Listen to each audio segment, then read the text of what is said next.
Xin chào các bạn, hôm nay mình xin chia sẻ với các bạn một cái món ăn dân dã đậm chất quê hương miền Tây, đó là món cá linh kho lạc. Món này được xem là một trong những cái đặc sản của vùng sông nước miền Tây mỗi khi mùa nước nổi về.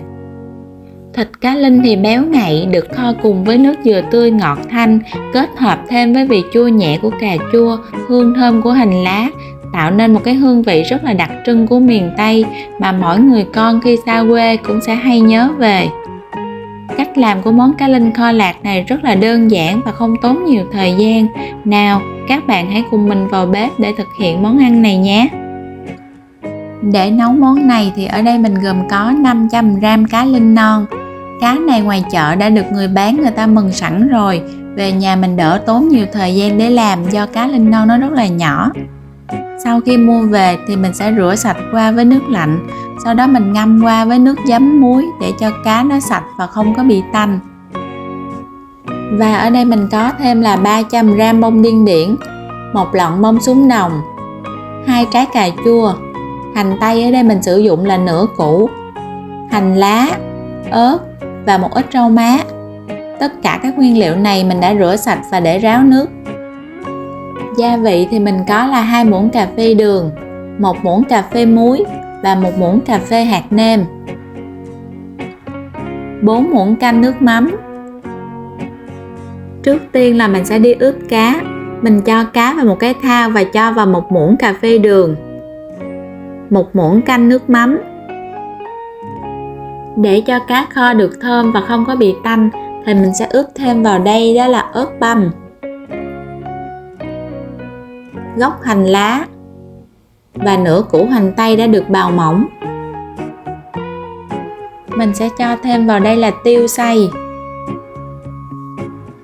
Sau đó mình sẽ trộn đều cá để cho cá nó được thấm gia vị và mình để đó mình ướp trong khoảng 30 phút. Khi mà cá đã thấm gia vị rồi thì bây giờ mình sẽ đi kho cá. Cá linh kho lạc này mình sẽ kho cùng với nước dừa tươi. Mình cho vào nồi là 400ml nước dừa tươi, 3 muỗng canh nước mắm, 1 muỗng cà phê đường, 1 muỗng cà phê muối và 1 muỗng cà phê hạt nêm. Mình dùng vá mình khuấy cho cái gia vị này nó tan ra.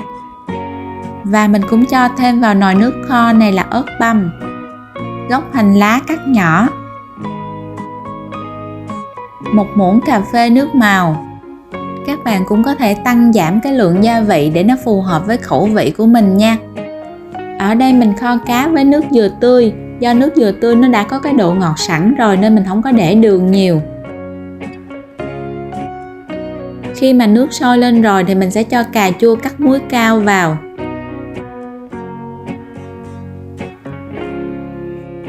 Mình chờ cho cà chua nó gần chín thì mình mới cho cá linh vào. Kho cá với nước dừa thì các bạn phải để cho nước dừa nó thật là sôi, các bạn mới cho cá vào để không có bị tanh nha. Cá linh non thường rất là mau chín và dễ bị rã, nên các bạn để cái nồi nước kho của mình nó sôi vừa thôi, đừng có sôi bừng mạnh quá. Các bạn để lửa lớn, nước nó sôi mạnh sẽ làm cho cá dễ bị gãy khúc chứ nó không có còn nguyên vẹn từng con. Khi mà cái nồi cá kho của mình nó có bọt thì mình sẽ vớt bỏ cái phần bọt này đi nha. Cách mà các bạn nhận biết cá linh đã chín hay chưa là các bạn sẽ nhìn vào mắt cá. Lúc cá còn sống mắt cá sẽ trong, nhưng mà khi cá chín thì mắt cá sẽ chuyển sang màu trắng đục. Khi mà nước sôi trở lại là cá linh của mình nó đã chín rồi đó, cá linh nó rất là mau chín. Mình sẽ cho hành lá cắt khúc vào và mình tắt bếp. Mình sẽ dùng vá mình nhấn cái phần hành lá này nó ngập xuống nước để cho hành lá nó được chín. Các bạn sẽ nêm nếm lại một lần nữa để cho phù hợp với khẩu vị của gia đình mình nhé. Cuối cùng mình sẽ cho thêm một ít tiêu xay lên trên.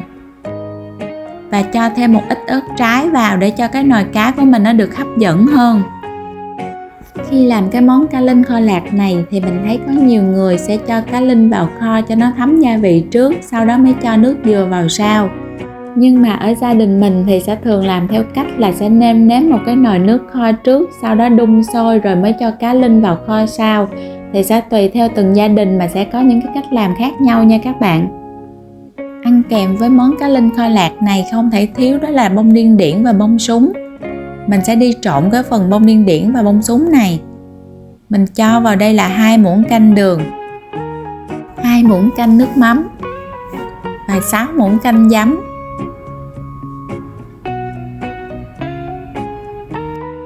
Mình khuấy đều cho cái hỗn hợp này nó tan ra. Sau đó mình sẽ cho vào phần bông điên điển và bông súng này để mình trộn.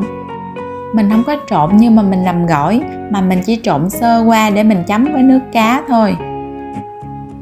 Nếu như mà bạn nào ăn cái món cá linh kho lạc này giống như là ăn lẩu á, thì cái bông súng và bông điên điển này mình không cần phải trộn qua với gia vị, mà mình sẽ chấm trực tiếp vào nước cá để mà mình ăn luôn. Xong rồi mình sẽ dọn ra và mời các bạn cùng thưởng thức với mình nhé. Món cá linh kho lạc này mình sẽ ăn nóng cùng với cơm và chấm với nước mắm ớt cay, thêm một xíu chanh để tạo thêm cái vị chua nhẹ. Món này khi ăn thì các bạn sẽ cảm nhận được thịt cá linh mềm béo, vị ngọt thanh của nước dừa, vị cay cay của ớt, ăn kèm với bông súng và bông điên điển tạo nên một cái hương vị rất là khó quên.